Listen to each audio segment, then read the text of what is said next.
saya ngelewatin perkampungan yang namanya daerah Mesuji itu sebelum perkebunan karet ya waktu itu kan. Loh, ini kok kenapa kok kayak bau wangi gitu, saya kaget tuh, wangi banget tuh. Cuman saya nggak sadar ya, terus bawa mobil tuh. Begitu saya lihat begini, itu orang nggak ada.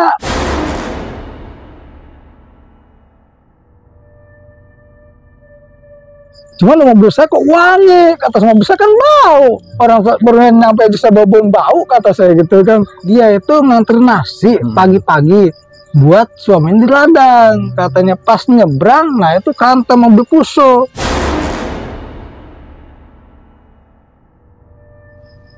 Saat malam sunyi menutupi kegelapan, ada kisah-kisah yang enggan terucap.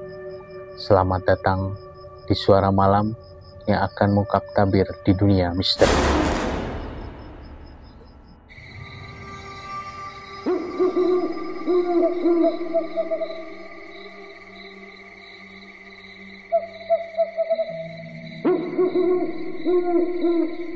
Assalamualaikum warahmatullahi wabarakatuh. Ketemu lagi di sini di channelnya Suara Malam. Di kesempatan malam hari ini, seperti biasa, kita akan mengungkap tabir tentang kisah-kisah yang dialami, bahkan yang sering mungkin orang-orang jumpai. Tapi untuk saat ini kita akan mendatangkan narasumber, yang dimana narasumber ini memang selaku pelaku utama lah, dalam artian yang mengalami hal-hal yang mungkin di luar nalar. Nah, nggak lama-lama nih ya, biar kita mempersingkat waktu. Ini dia narasumber kita. Selamat malam dengan Bapak siapa ini? Selamat malam dengan Bapak Uman Hendrik. Bapak Uman Hendrik, baik Bapak. Nah, sebelum kita lanjut ke cerita nih, Pak Usman.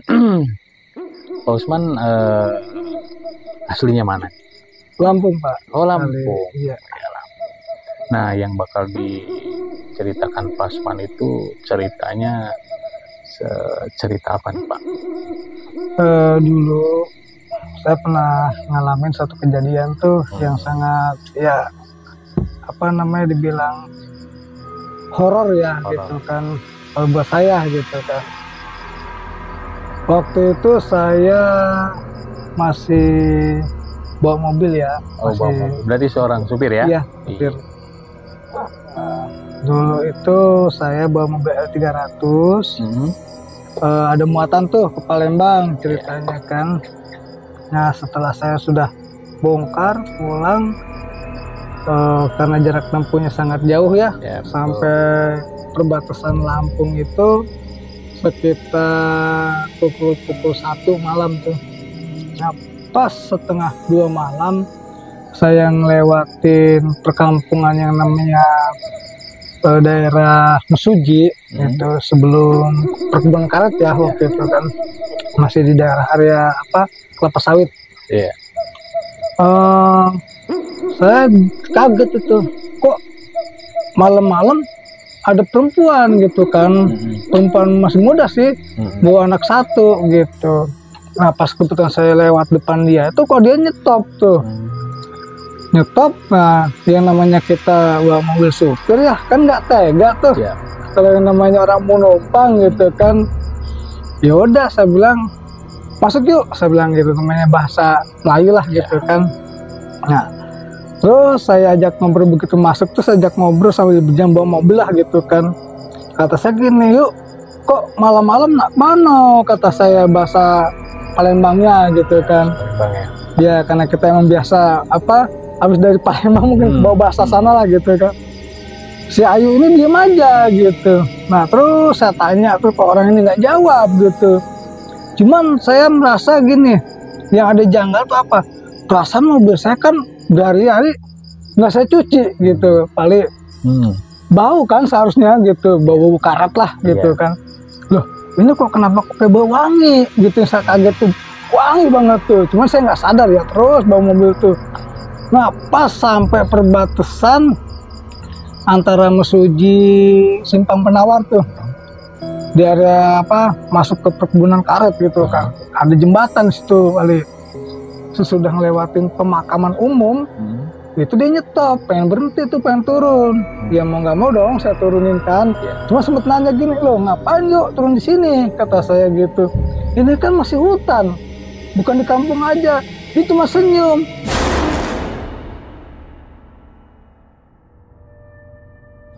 Nggak apa-apa mas, katanya sudah biasa, katanya gitu. Ya udahlah, saya nggak bisa maksa kan. Nah, karena kita kan fokus sama kendaraan di belakang nih, takutnya kurang minggir gitu. Dia turun itu kita ngeliatin ke kanan begini nih, ke spion kanan, ya spion. Jadi kita nggak ngeh, cuma habis bukain pintu, terus dia turun kan. Begitu saya lihat begini, itu orang nggak ada.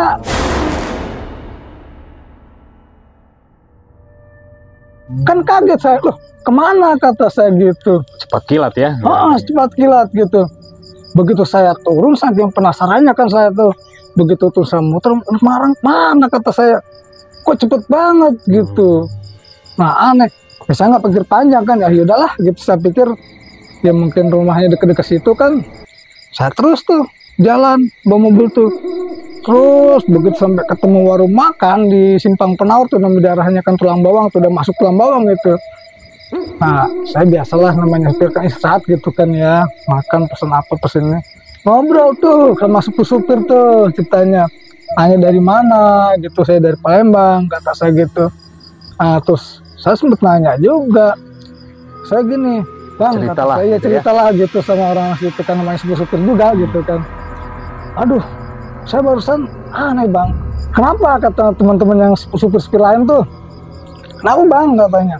Iya gini, saya anehnya tadi ada orang perempuan, kata saya, di kampung sebelah tuh, masih daerah Menggala, kata saya, Mas Uji, itu ada yang nyetop, ngikut tuh, di mana, kata tuh ada tuh salah satu tuh tukang warung, ngajak saya, di mana pak, katanya gitu. Itu kak, kata saya, di kampung apalah lupa saya, cuman masih Mas Uji tuh sebelum perkebunan karet, kata saya. Nah dia tuh ikut saya tumpangin kan, namanya kita supir, kasihan kita sendiri, apa salahnya lah gitu.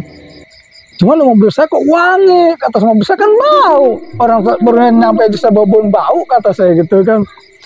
Mereka ini yang saya anehnya tuh pada ketawa gitu Pak Ali, pada ketawa tuh. Mereka itu udah tahu. Iya gitu kan.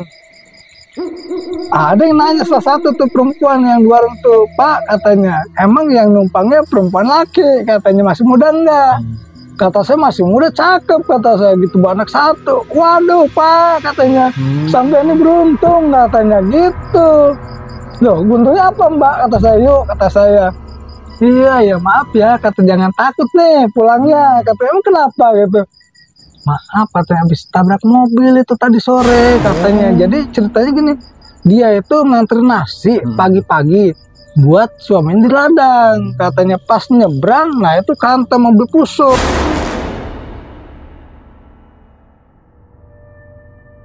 Itu berarti si cewek dan anak itu jadi manusia ya? Iya, jadi itu. Iya. Pakaiannya seperti apa? Seperti orang biasa apa? Iya biasa. Biasa kayak kita begini biasa.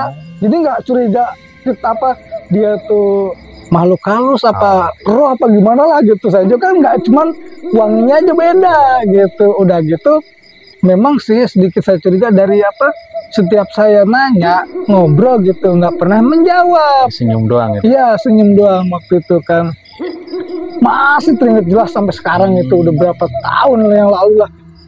Waktu itu juga saya masih bujangan gitu, masih bujangan. Berarti nggak ngikutin sampai rumah nih, enggak? Enggak. Atau datang ke mimpi gitu? Enggak, alhamdulillah enggak. Alhamdulillah. Mungkin memang orang itu kejadian kecelakaan itu mungkin nggak lama ya, tapi yang namanya kita nggak tahu ya kan. Cuman begini Pak Ali, begitu habis cerita tuh si ibu di warung itu ya, otomatis juga ada rasa takut dong gitu kan, yang namanya orang berusaha meninggal tadi siang gitu kan. Toh kenyataannya dia menumpang ke saya mobil saya, sampai orang-orang nggak percaya, bohong, demi Allah, kata saya, ngobrol, cuman dia nggak jawab. Saya bilang gitu kan. Iya pak, katanya kalau bapak nggak percaya, dia kata si ibu warung, sampean besok pagi kalau mau arah Palembang lagi, mampir dulu deh lihat, kata, cuma siang ya, katanya malam. Di situ kan ada kuburannya, dikubur di situ, katanya. Di sebelah mana ya, dari jembatan sebelah mana ya, nggak jauh, ke sebelah sini tuh yang pojok ada tugu hijaunya. Katanya, bener yuk, di situ dia turunnya di situ, kata saya. Ya iya Pak, orang makamnya di situ, katanya gitu. Waduh, kata saya ini, wah beneran ini saya, ya bukan apes nggak apes ya, untung nggak untung, cuman kata saya, kok gini aman gitu ya. Karena mungkin dia datangnya kepada orang yang nggak tahu ya. Iya. Jadi otomatis saya pulang juga kan ada bawa rasa takut lah gitu ya. Masih kebayang-bayang Masih lah. kebayang-bayang. Begitu berangkat pulang saya sambil anak lirik terus gitu kan. Ya bawa mobil aja nggak tahu tuh gerabak-gerabak pokoknya ngeput terus saya sampai full itu sampai rumah tuh. Ya begitu kejadiannya tuh ditanya iya. Ini ketemu arwah yang mungkin penasaran kali ya pemirsa. Jadi biasanya sih begitu sih kata orang tua, kalau arwahnya nggak arwah penasaran itu biasanya suka ada di tempat itu kejadian itu. Jadi mungkin Pak Usman ini merupakan pengalaman yang jarang sekali ya ditemuin, apalagi ya mungkin apalagi Pak Usman tidak tahu kejadian itu, ketika bertanya sama supir malah ketawa-ketawa. Iya. Mungkin yang ketawa itu mungkin sering kayak gitu Pak, dan mungkin udah ngalamin lah. Tapi memang betul daerah situ memang dari dulu juga sampai sekarang mungkin ya masih terdengar emang mistisnya juga kental sih gitu kan. Kalau untuk daerah Sumatera memang jadi banyak kejadian, banyak cerita lah dari sopir-sopir yang pernah ngalamin itu ya, terutama dari Pak Usman ini. Mungkin cerita ini mungkin ya nggak bakalan lupa sampai manapun, karena ini mungkin cerita yang ya bagi Pak Usman ini pengalaman yang bukan apa sih, intinya ya mungkin dibilang anugerah bolehlah karena bisa ketemu sama orang yang sudah meninggal ya. Tapi inilah disinilah di suara malam yang langka yang bisa mengungkap tabir dari semua ini ya Pak ya. Mudah-mudahan, dan juga terima kasih nih Bos Man ya sama-sama Pak. Mudah-mudahan Bos Man panjang umur, sehat selalu. Alhamdulillah. Dalam mimpinya itu ya mudah-mudahan tidak ketemu lagi ya. Kalau mudah-mudahan ketemu yang lain boleh, tapi kalau ketemu itu janganlah. Jangan. Ya alhamdulillah. Terima kasih Bos Man ya. Mudah-mudahan cerita ini bisa menginspirasi lah, dalam artian inspirasi bahwa ketika kita di jalan ketemu siapapun sebenarnya kita jangan wah takut, jangan, kita bawa aja atau kita kasih tumpangan, ya siapa tahu itu membawa rezeki buat kita ya. Baik, buat Channel Suara Malam mungkin inilah tabir yang bakal kita kupas oleh Bapak Usman selaku pelaku utama, bukan pelaku sih dalam artian yang ngalamin langsung ya, jadi ini bukan cerita dibikin-bikin.